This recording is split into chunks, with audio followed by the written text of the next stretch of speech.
안녕하세요. 전 얼마 전에 파혼을 하고 이렇게 글을 작성하게 된 한 여자입니다. 파혼을 결정하면서 참 많은 눈물을 흘렸네요. 사랑만으로는 결혼할 수 없다는 어른들의 말씀이 이젠 무슨 말인지 알겠더라고요. 마음 굳게 먹고 파혼을 결정했지만 사람 마음이 생각한 것처럼 안 되더라고요.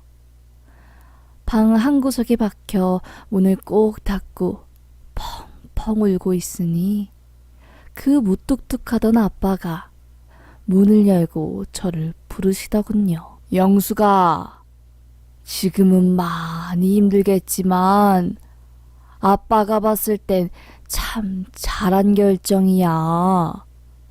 결혼이라는 게 연애랑은 많이 다르단다. 연애 시절엔 좋은 모습만 보여줄 수 있고 내가 보여주기 싫은 모습은 숨길 수도 있는 법이거든.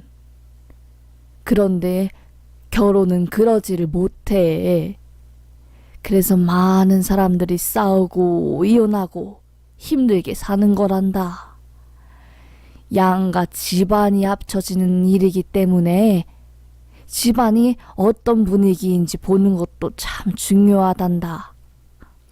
콩 심은 데 콩 나고 팥 심은 데 팥 난다는 말 알지? 부모가 어떤 사람인지 보면 그 자식은 보지 않아도 다 알 수 있는 법이지. 딱 일주일만 울고 훌훌 털어버리렴. 아빠, 알겠어. 나 다시 힘내볼게. 아빠는 제 손을 꼭 잡아주셨습니다. 아무리 강인한 아빠라 해도 딸내미가 집에서 울고 있는 모습을 보면 마음이 찢어지는 법이지요. 옆에서 저희 부녀 이야기를 듣던 엄마는 목소리를 높여 한마디 하셨습니다. 영수가, 너 그 집안에 시집 갔으면 엄만 밤에 하루도 맘 편하게 자는 날이 없었을 거야. 아휴, 멋 모르고 그런 집에 시집 갔다가 고생하는 며느리들이 한두 명이어야지. 너 파혼한 거 정말 잘한 거야. 지옥불 앞에서 유턴하게 된 거라고. 너가 엄마 나이 되면 다 알 거야. 이 나이쯤 되면 얼굴에 살아온 인생이 다 드러나게 되어 있어. 고생한 얼굴인지 심술보가 가득한 얼굴인지 아니면 평생 묻어나게 편안하게 잘 살 얼굴인지 첫 만남 때 얼굴과 분위기에서 다 드러나는 법이다. 엄만 살면서 그런 고약한 인성을 가진 사람은 처음 봤다. 처음 봤어. 으휴. 만약에 그런 일이 없었다면 그 여자 실체도 모르고 우리 귀한 딸을 그런 집안에 시집 보낼 뻔했으니 엄만 너 파혼한 게 정말 신이 더운 거라 생각해.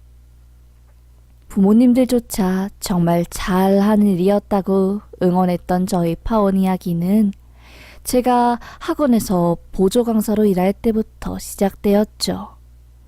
남자친구를 학원에서 만났거든요. 전 지방대학교 4년제 국문학과를 졸업하고 부모님이 계시는 서울로 상경했습니다. 학원에 들어가 초등학생 아이들 숙제 채점하고 국어 수업 보조를 하는 일을 하고 있었어요. 그때 남자친구는 명문대 연세대학교 국문학과 출신으로 중학교 고등학교 아이들 논술 공부를 봐주고 있던 선생님이었지요. 공부 잘한다고 콧대 높고 머리 똑똑하다고 우수대는 남친은 학원 선생님들 사이에서 재수탱이였습니다. 지가 서울대 다니고 왜 저렇게 아는 척을 하는 거야? 키 크고 얼굴 좀 반반하면 뭐해. 저렇게 재수없고 싸가지가 없는데. 안 그래, 영숙쌤? 좀 성격이 그렇긴 해요. 사회적인 성격은 아닌 것 같아요. 근데 가만 보면 귀엽기도 하고 순수하기도 하고. 유일하게 학원에서 저만 남자친구를 귀여워했죠. 그렇게 같이 일하다 보니 정분이 싹트게 된 거고, 남자친구는 대학 졸업 후 삼성에 취업하게 되면서 학원을 나가게 되었습니다. 저도 그 뒤로 한 1년 정도 일하다가 대상포진으로 인해 몸이 안 좋아지게 되면서 부모님이 일을 돕게 된 거였고요. 남자친구랑 교제한 지 3년 정도 지났을 때 남친 동네에 놀러 가게 되었어요. 거기서 밥도 먹고 영화도 보려고요. 영화가 끝나고 한 중식당 집에서 밥을 먹고 나오는데 어떤 아줌마가 남친을 보고 화들짝 놀라는 겁니다. 성찬아? 엄마? 시어머니 될 사람과의 첫 만남이었습니다. 옆에 여잔 누구니? 어머님을 만나게 될 거라고는 상상도 못했던 전 조금 당황한 기색을 가지고 인사를 하게 되었습니다. 안녕하세요, 어머님. 우리 아들 친구니? 여자친구예요. 뭐? 여자친구? 우리 아들이 나한테 말도 없이 여자친구를 사귀었다고? 성찬아, 어떻게 된 일이야? 엄마한테 말도 없이 여자친구 만들고. 둘이 만난 지 얼마나 됐어? 응? 나 참 황당스럽네. 어머님은 어처구니 없는 표정으로 남친을 바라보았습니다. 남자친구도 진땀을 뻘뻘 흘리며 말을 제대로 못하더라고요. 엄마, 내가 집에서 자세하게 설명해 줄게. 아니, 뭐 내가 어려운 질문 했니? 언제부터 만났냐고 물었는데 왜 대답을 제대로 못해? 너네 밥 먹고 나오는 길이지? 그럼 차나 마시자. 일로 와봐. 그렇게 갑작스럽게 남자친구네 어머님과의 동석을 하게 된 거였죠.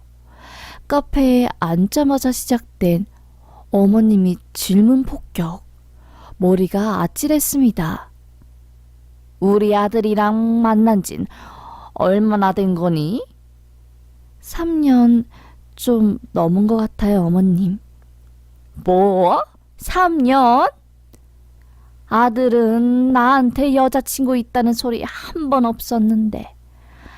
아이고, 이래서 아들 키워봤자 다 소용없다 하는 거구나. 내가 미쳐 정말.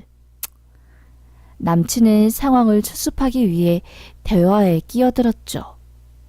엄마 왜 그래? 내가 무슨 여자 만날 때마다 엄마가 자꾸 꼬치꼬치 캐묻고 힘들게 하니까 그런 거지. 나도 이제 나이가 30인데. 다 커서 얘 말하는 꼬라지 좀 봐라. 내가 너를 어떻게 키웠는데. 너 그렇게 좋은 대학 보내는 거 너 혼자 힘으로 한 거 같아? 엄마가 다 너 어릴 때부터 교육한다고 목동으로 이사가고 학원 정보 다 알아보고 그래서 간 거야. 엄마한테 숨길 게 따로 있지.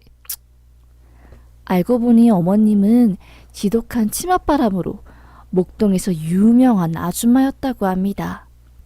부동산 중개업자 하면서 그 동네 사람들 사정을 꿰차고 있었고 아들 서울대 보내겠다고 으름장을 내놓으며 사셨더라고요.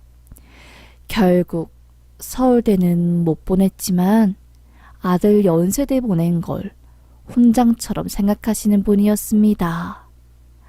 말할 때마다 우리 아들이 연세대인데 라고 말할 정도였으니 말이죠. 그렇게 귀하게 정성 들여서 키운 아들이었기에 며느리로 삼을 여자에 대해 굉장히 까탈스럽게 구셨고, 아들이 대학에 들어갈 때부터 거의 초등학생 아이돌 보듯이 사생활을 캐고 다니셨대요. 그래서 남자친구가 지치고 지겨워서 저와의 연애를 꽁꽁 숨겼던 거고요. 1시간 동안 카페에서 기를 탈탈 털린 채 집에 온 전 씻지도 않고 침대에 털썩 누워버렸습니다. 거의 물 밖에 나온 오징어처럼 널브러져 있는 저를 보는 엄마는 놀라서 저에게 묻더라고요. 영수가, 너 어디 갔다 온 거야? 남자친구랑 논다 하지 않았니? 애가 왜 이렇게 힘이 없어? 아니, 세상에. 내가 성찬이 동네 놀러가서 밥 먹고 나오다가 성찬이네 어머님을 우연히 마주쳤는데, 와, 정말 난 태어나서 그렇게 말 많은 사람 처음 봤어, 엄마. 왜? 무슨 말 하디? 이것저것 캐묻디? 정말 장난 아니었어. 아들이 여자친구 있는 걸 몰랐나 봐. 그래서 3년 사귀었다고 하니까 눈이 뒤집혀서 나 호거조사를 하더라고. 너 우리 집안에 대해서 말 안 했지? 절대로 그런 건 함부로 말하는 거 아니다. 하마터면 다 말할 뻔했어. 나보고 부모님은 뭐 하시냐 묻고, 난 어디 학교 나왔냐, 직업은 뭐냐, 집은 어디에 위치해 있냐, 본가는 어디 쪽에 있냐, 심지어 할머니 할아버지 고향은 어디 쪽이냐 묻더라고. 그런 사람이 다 있니? 결혼 날짜 잡은 것도 아닌데 참 주책 많네. 엄만 저희의 이야기를 듣고는 진절머리를 쳤습니다. 아무래도 어머님이 동네에서 부동산 일을 오랫동안 하셨고, 또 아들 한 명 잘 키워놨다는 그 자부심 때문에 아무한테나 장가 보내기 싫은 마음으로 저에게 여러 가지를 물어보신 것 같았어요. 그 마음이 완전히 이해가 안 되는 건 또 아니었습니다. 그날 저녁, 남자친구에게서 전화가 왔더라고요. 자기야, 미안해. 우리 엄마가 원래 좀 말이 많기도 하고, 사람 처음 만나면 이것저것 물어봐서 파악하는 걸 좀 좋아해. 그래서 내가 자기 존재 숨긴 것도 있었고. 아니야. 괜찮아. 나 같아도 아들 여자친구 만나면 궁금해서 이것저것 물어볼 것 같아. 이해해줘서 고마워. 일단 늦었으니까 오늘은 푹 자고 내일 또 연락하자. 알겠어. 첫 만남에 어머님께 느꼈던 불편하고 뭔지 모를 찝찝한 마음을 무시하는 게 아니었는데 말이죠. 첫 만남 이후 1년 정도 흘렀을 때 남자친구와 전 자연스럽게 결혼 이야기를 하게 되었습니다. 혼기도 거의 꽉 찼고 4년 정도 만났으니 다른 사람 만나는 건 상상이 안 되더라고요. 결혼 이야기를 하다 보니 서로 모은 돈에 대해서도 이야기가 나왔고요. 남자친구는 7천만 원 정도 모았고 전 8천 정도 있는 상태였습니다. 나이에 비해서 꽤 많은 돈이었죠. 제가 30살도 안 되는 나이에 거의 1억 가까운 돈을 모을 수 있었던 이유는 바로 부모님 때문이었죠. 어릴 때부터 전 근검절약하고 쓸데없는 것에 돈 쓰지 말라고 배웠어요. 그 영향은 특히나 아빠 때문이었습니다. 할아버지께서 1910년대 일제 때문에 만주로 넘어가셨어요. 그때 만주에서 시작한 고물성으로 돈을 많이 벌으셨다고 들었죠. 막노동부터 시작해서 조금씩 돈을 모아서 그걸로 시작한 사업으로 입에 풀칠을 살다가 관동군이 할아버지 재산을 전부 다 몰살해갔다고 합니다. 조선으로 내려와서 작게 고물상을 하시다가 할아버지 돌아가시고 저희 아빠가 그걸 물려받으신 거예요. 엄마는 아빠의 이야기를 늘 전설처럼 말씀하셨죠. 네 아빠가 참 똑똑해. 내가 그걸 보고 결혼했잖니. 연세대학교 나와서 수석 졸업하고 고물상 물려받는 게 쉬운 일은 아니야.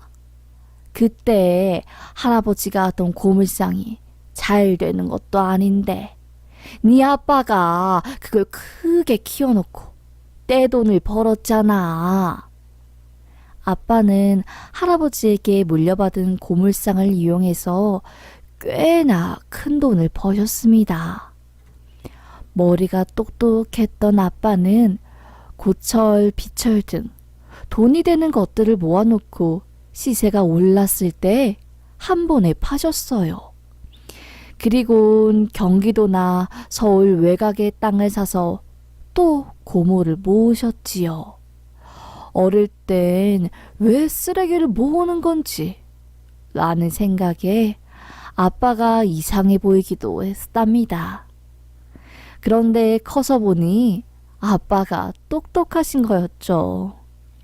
외곽에 사놓은 땅들이 땅값이 오르면 그 땅을 팔고 또 외곽에 있는 땅을 사서 오를 때까지 기다리고 이런 식으로 고물상업도 하면서 부동산업도 함께 하신 거였죠.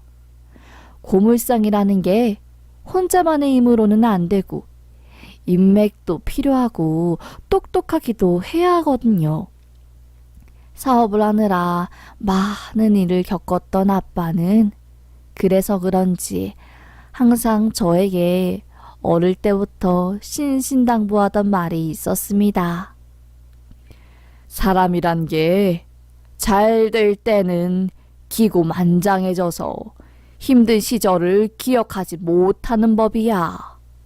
그래서 잘 될 때도 항상 힘들고 배고팠을 때 생각하면서 대비를 해야 한단다. 그리고 있어도 없는 척하고 살아야 남의 시기 질투도 피할 수 있고 조용히 잘 살 수 있는 거야. 아빠가 경험을 해보니 그렇더라고. 그래서 그런지 제가 어린 나이에 벌었던 돈을 다 깨알처럼 모아두었나 봐요. 부모님 손 안 벌리고 결혼 준비를 하고 싶었던 전 모은 돈을 가지고 이것저것 알아보기 시작했습니다. 부모님께서도 저를 믿어주는 눈치라 그런지 남자친구와의 결혼에 대해서 크게 터치를 하지는 않으셨어요. 다만 아빠와 엄만 저에게 한 가지 당부해 주신 게 있으셨죠. 영수가 아무리 결혼을 한다고 해도 시댁은 남이란다. 아빠가 뭐라고 했지? 있어도 없는 척하라고. 아빠 고물상 사업하고 건물 가지고 있는 건 자세하게 말하지 말고 알겠지? 당연하지. 나도 눈치는 있어. 그런 말은 안 한다고. 역시 우리 딸이 똑똑하네. 돈 많은 거 자랑해봤자 좋은 게 하나도 없어서 아빠가 하는 말이야. 건물을 몇 채 가지고 있고 땅도 꽤 많으신 엄마 아빠가 20년 동안 근검절약하며 검소하게 사신 이유가 이 때문이었죠. 그런데 순조롭게 결혼 준비가 잘 되나 싶었던 때 태클이 걸려온 것은 시댁 쪽이었습니다. 문제는 어머님이었지요. 남친과 정식으로 어머님께 인사를 드리러 갔을 때 일이었어요. 저를 보자마자 위아래로 눈을 흘기시더라고요. 밥을 먹는데도 계속 저에게 눈치를 주시는 겁니다. 우리 아들이 목동에서 얼마나 유명했는지 아니? 공부 잘한다고 이런 애가 서울대를 가야 한다고 동네 아주머니들도 우리 아들 칭찬을 그렇게 했단다. 그런데 삐끗해서 연세대 가고 원래 우리 아들이 연세대보다 더 좋은 대학교를 갈 수 있었는데. 그렇군요. 네. 나는 그래도 우리 아들이 좋은 대학 나오고 키도 크고 잘생겼으니까 어디 사짜 직업 가진 며느리를 데리고 올 줄 알았더만. 내가 너 이야기 듣고 깜짝 놀라서 얘한테 몇 번이나 헤어지라고 했는데도 말을 안 듣더구나. 네? 그러셨어요? 전 어머님이 연이은 어처구니 없는 말들에 말문이 막혔습니다. 어머님 말을 들은 전 뭘 어떻게 해야 할지 모르겠더라고요. 옆에서 진땀을 흘리고 있는 남자친구만 어머님이 말을 말릴 뿐이었지요. 엄마, 옛날 이야기는 대체 왜 하는 거야? 엄마가 그런 말 하면 영숙이가 얼마나 무안하겠어. 왜? 엄마가 못할 말 했니? 우리 집안 식구로 들어온다니까 아쉬운 마음도 있고. 그러니까 이런 말도 할 수 있는 거야. 너는 좀 가만히 좀 있어봐라. 애가 참. 그래서 사돈댁은 정확히 어떤 사업을 하는 거니? 저희 부모님은 고물상 하고 계세요. 고물상이라는 단어가 나오자마자 어머님이 순간적으로 바뀌는 표정은 마치 바퀴벌레 보듯 했습니다. 고물상? 아직도 그런 걸 아는 집안이 있구나. 2000년대 초반에 나 있는 줄 알았더만. 네. 2000년대 초반에 가장 고철들 매매가 활발하게 이루어지던 때라서 많이 있었죠. 아휴, 어디 가서 사돈댁 뭐하는 집안이라고 말도 못하고 어쩌면 좋니. 그 이후로 어머님은 저에 대한 질문이 뚝 끊기게 되었고 누가 봐도 한숨을 아주 크게 푹푹 쉬면서 눈치를 줬습니다. 저는 밥이 입으로 넘어가는지 코로 넘어가는지도 모르는 채로 눈칫밥을 먹다가 나왔고요. 그때까지만 해도 속으로 이 결혼 해도 되는 걸까? 어떻게 하지? 갈등이 엄청났어요. 그래도 혼기도 꽉 차고 다른 사람 다시 만나서 새로 시작하기에도 늦은 나이인 것 같고 남자친구랑은 사이가 좋으니까 결혼을 추진해도 될 거라고 생각한 거죠. 상견례 날짜가 잡히고 아빠가 아는 식당에 예약을 했어요. 고급 한정식 식당이었고 프라이빗한 룸이 있어서 상견례로 많이들 가시는 곳이었거든요. 저희 부모님은 나름 하나뿐인 딸 상견례이기도 하고 예의를 갖추기 위해서 옷도 고급진 걸로 백화점에서 사 입으시고 나타나셨습니다. 그렇게 조금은 어색하면서도 팽팽한 기싸움이 가득한 상견례가 시작되었어요. 저희 엄마는 넉살 좋게 사돈댁에 먼저 인사를 건넸죠. 아유, 사돈, 이렇게 어렵게 시간 내주셔서 만나줘 참 반갑습니다. 아드님을 어찌나 잘 키우셨던지 키도 훤칠하고 예의도 바르고 고생 많으셨겠어요. 이렇게 키우느라. 그럼요. 내가 얼마나 고생을 했는데요. 난 원래 우리 아이 사자 집안 아니면 장가 안 보내려고 했어요. 내가 목동에서 주름 잡을 때 딸 있는 엄마들이 우리 아들한테 시집 보내려고 나한테 얼마나 잘했는데 그쪽 사돈댁은 완전히 땡 잡은 줄 아셔야 해요. 그 말을 들은 엄마의 표정은 순간 굳어버렸습니다. 뭐 이런 인간이 다 있냐 싶은 눈치였지만 그래도 상견례 자리이기도 하고 어느 정도 성격을 예상했기에 최대한 좋게 말씀을 이어나가셨어요. 아들 혼자 키우는 게 여간 힘든 일이 아니죠. 그래서 우리 딸이 아드님을 콕 점 찍어봤나 봐요. 그래도 아이들끼리 부모님 손 안 벌리고 결혼한다고 하니 얼마나 기특한지 몰라요. 요즘 시대에 물가도 비싸고 애들이 혼자서 자립하기 참 힘든 세상인데. 저야, 저 죽으면 우리 아들한테 물려줄 아파트도 있고 한데 사돈댁은 댁내 입에 풀칠하기도 빠듯하지 않으세요? 듣자하니 고물상 하시는 것 같은데 요즘 시대에 고물상이 돈이 되긴 하나?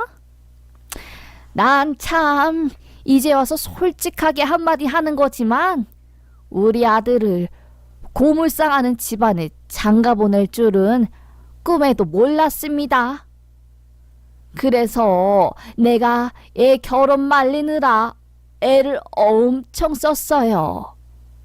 근데 얘도 이제는 다 컸다고 얼마나 고집이 세든지 아주 결혼 허락 안 해주면 죽을 기세길래 해준 거죠. 아니 어느 부모가 고물상 장사하는 집안에 연대 나오고 삼성 다니는 아들 장가를 보낸다 하면 좋아하겠어요? 보아하니 억수로 돈이 많은 집안도 아닌 것 같더만. 순간 상견례 분위기는 싸해졌죠. 엄마는 귀하게 안 큰 딸 자식들이 어디 있겠어요. 그래도 여긴 상견례 자리니 서로 존중하자는 의미에서 자식들 격려하고 지켜 세워주는 거죠. 아무리 그래도 그렇게 속으로 삼켜야 할 말이 있고 뱉어야 할 말이 있는 건데 그리 말씀하시면 우리 집안은 뭐가 되나요? 사도는 아직 잘 모르시겠지만 어디 가서 저희 집안이 빠지는 집안도 아닙니다. 실제로 저의 외할아버지는 한의사 출신 국회의원에 외할머니는 서울대 출신 약사셨어요. 엄마는 사랑하다 믿고 아빠랑 결혼해서 지금까지 살고 있었던 거고요.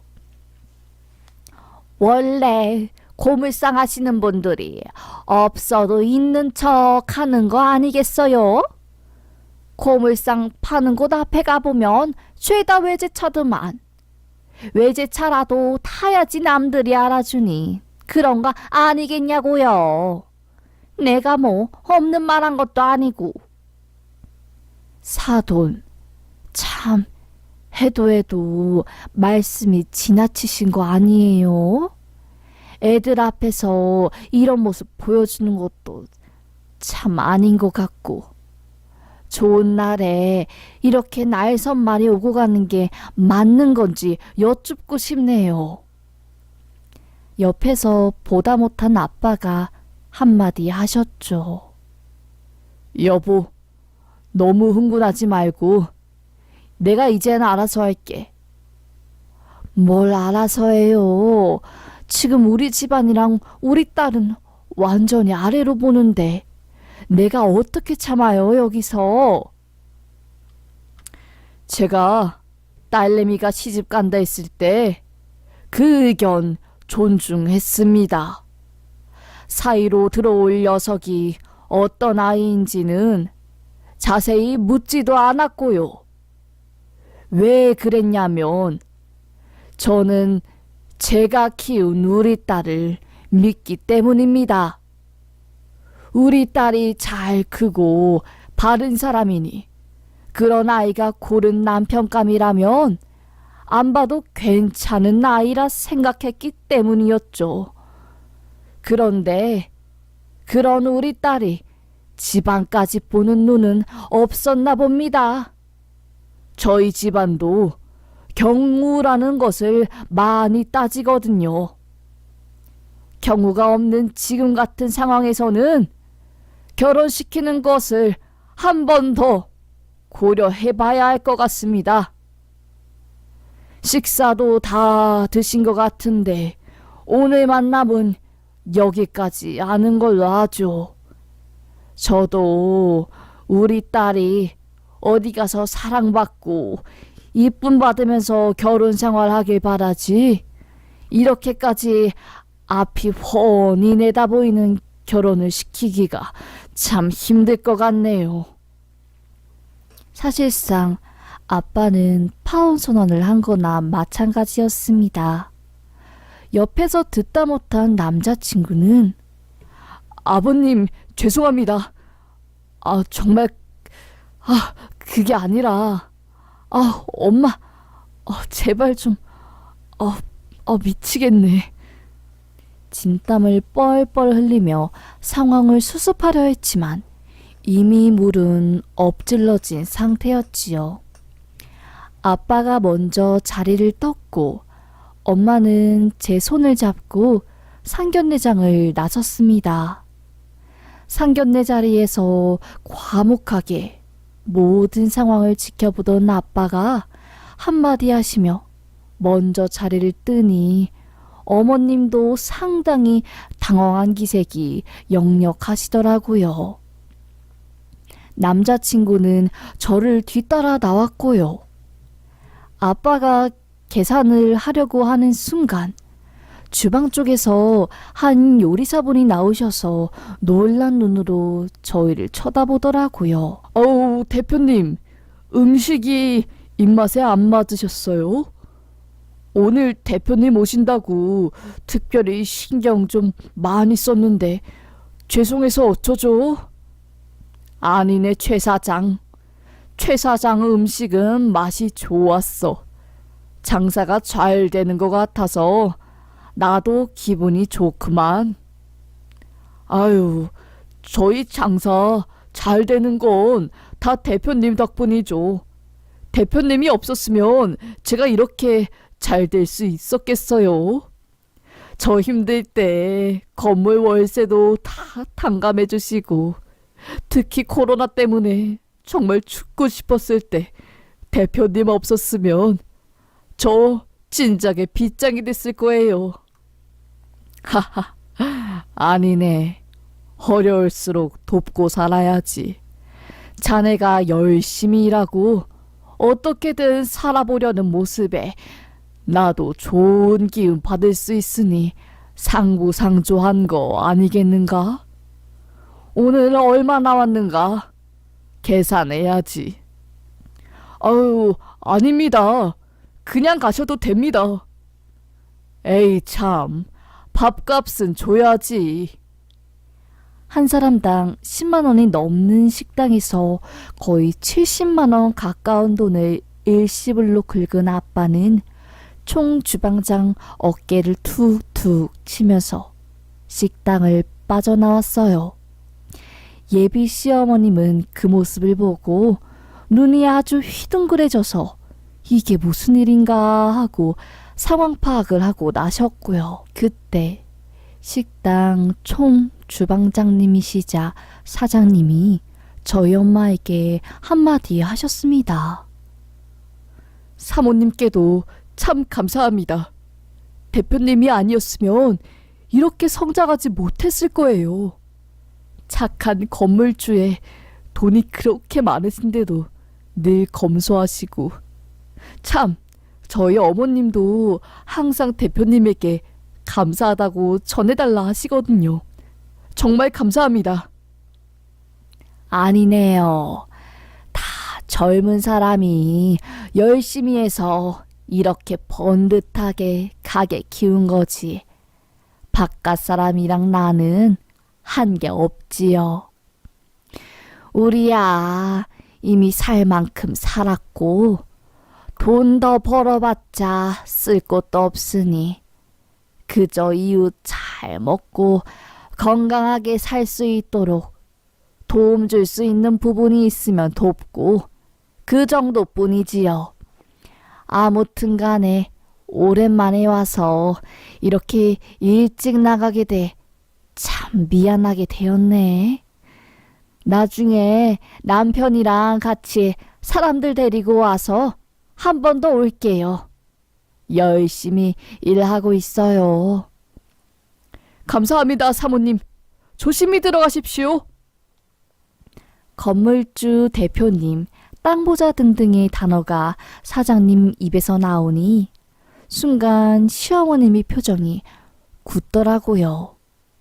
그냥 경기도 변두리에서 고물상하면서 변변치 않게 사는 집안인 줄 알았는데 알짜배기 부자에다가 저희 외가 쪽은 국회의원 집안이라는 걸 알게 되니 표정에서 후회 막심하는 게 보였습니다. 갑자기 목소리 톤이 바뀌면서 엘리베이터를 타려고 하는 저희 가족에게 어머님이 말하시더라고요. 아니, 아들 장가 보내려고 하니 섭섭한 마음도 들고 그러는 바람에 어찌저찌 하다 보니 분위기가 이렇게 된 것 같은데 다시 날 잡아서 좋은 얼굴로 다시 보는 건 어떠신지요?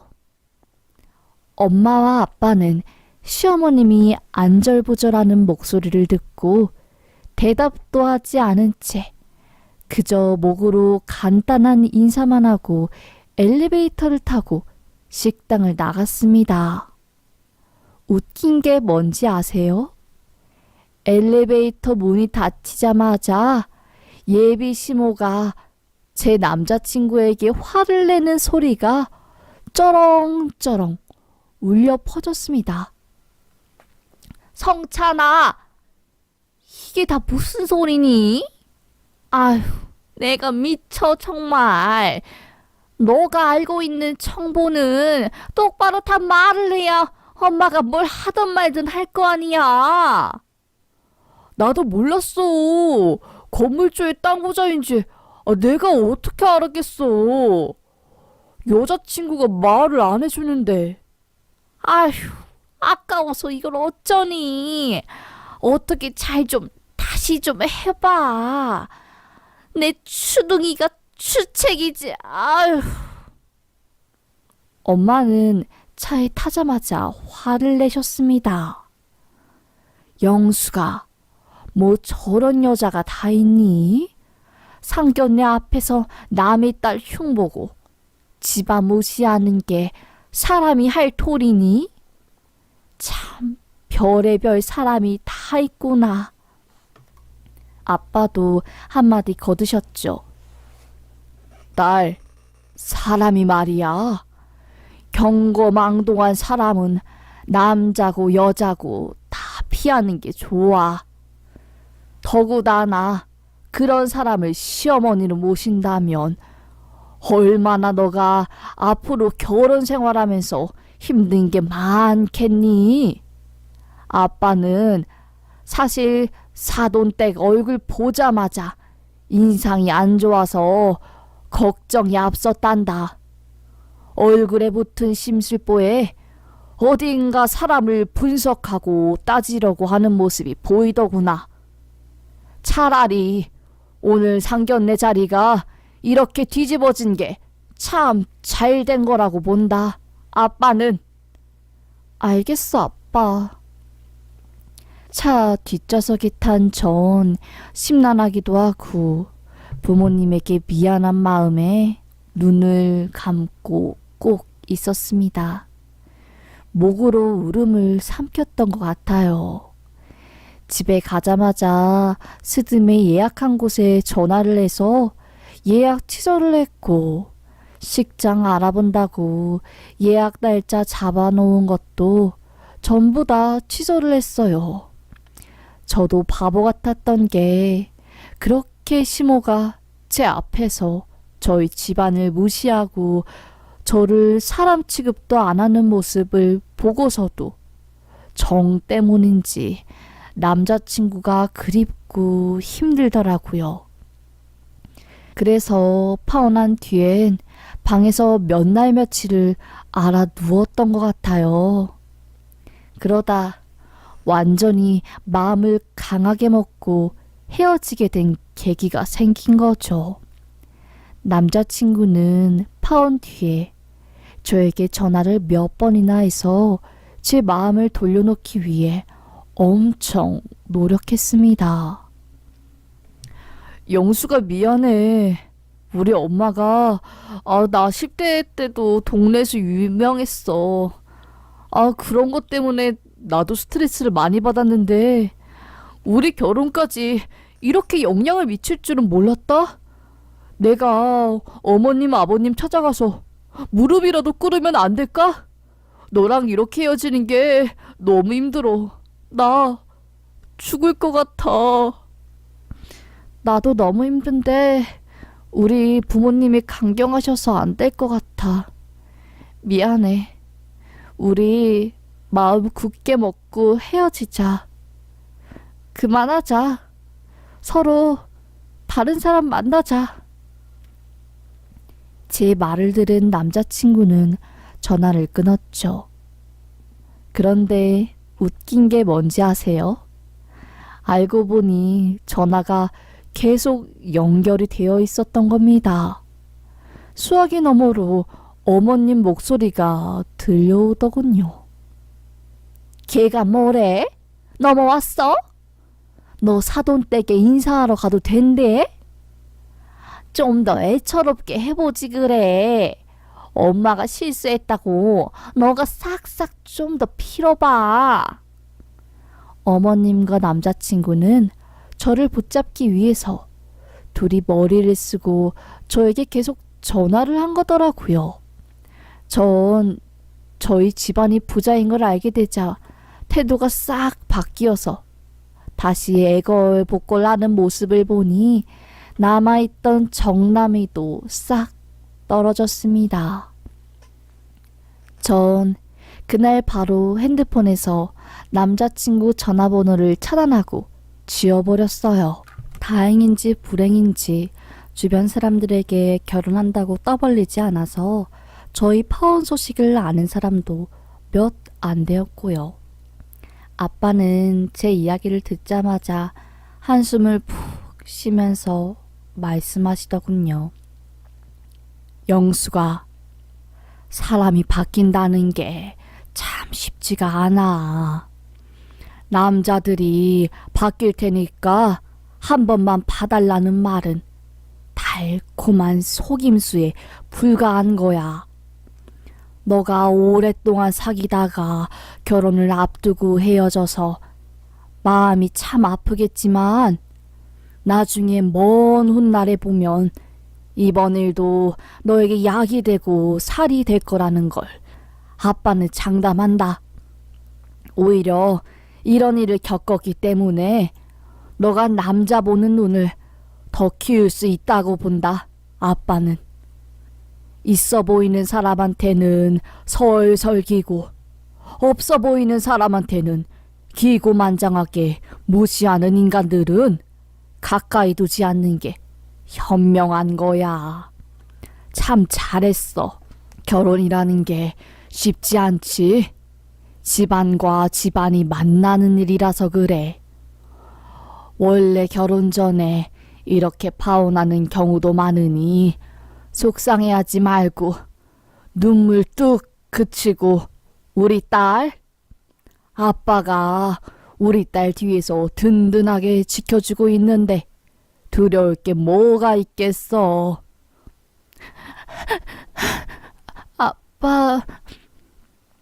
아빠 미안해. 고마워 아빠. 그래 울지 말고 눈물 뚝 그치고 딸이 잘못한 거는 하나도 없으니까 기죽지 말고 알겠지? 인생사 새용치 말라고. 좋은 일이 있으면 나쁜 일도 있는 거고 나쁜 일이 있으면 좋은 일도 있는 거란다. 다 그런 거 아니겠니? 우리 딸 많이 힘들었으니 앞으로는 좋은 일 생길 거라고 아빠는 장담한다. 아빠 고마워. 전 그렇게 한참을 아빠 품에서 펑펑 울다가 잠들었네요. 상견례 이후 파혼하고 꼬박 2주 정도 울다가 잠들고 있습니다. 마음속에 눈물을 전부 다 비워내서 그런 걸까요? 어느 순간부터는 마음이 아프지도 않고 오히려 속이 후련하더라고요. 그렇게 사람한테 한번 크게 대어보니까 아빠 말대로 사람 보는 눈도 생기고 아빠만큼은 아니지만 첫인상에 어느 정도 어떤 사람인지 감이 잡히는 게 생기더라고요. 나이가 들면 들수록 살아온 삶이 얼굴에 반영된다는 말이 이제는 뭔지 좀 알 것 같습니다. 아빠 일을 도우면서 정신없이 살다 보니까 바빠서 다른 생각도 나지 않고 오히려 시원통케 합니다. 건물에 땅에 재산을 다 합치면 거의 100억이 넘는 아빠가 고물상이라는 일을 끝까지 자랑스럽게 여기면서 지속하는 이유는 아무래도 할아버지의 신념과 만주에서 고생한 것을 이어받아 명을 계속하려는 아빠의 마음 때문이겠죠. 지금껏 모은 돈으로 삶이 힘든 청년들을 도와주고 주변의 소외계층에 관심을 가지는 부모님이 전 그저 자랑스러울 뿐입니다. 직업에 귀천이 어디 있겠어요. 귀천이 있다고 생각하고 사람 무시하는 인간이야말로 천한 것이겠죠. 이번 파혼 사건을 통해서 많은 것을 배웠다고 생각합니다. 그래서 오히려 고마운 일이네요. 똥차가 갔으니 벤츠가 온다 생각하며 전 오늘도 씩씩하게 살아내보려고 합니다. 그럼 지금까지 저의 이야기를 들어주셔서 정말 감사합니다. 오늘도 행복하시길 바라겠습니다. 감사합니다.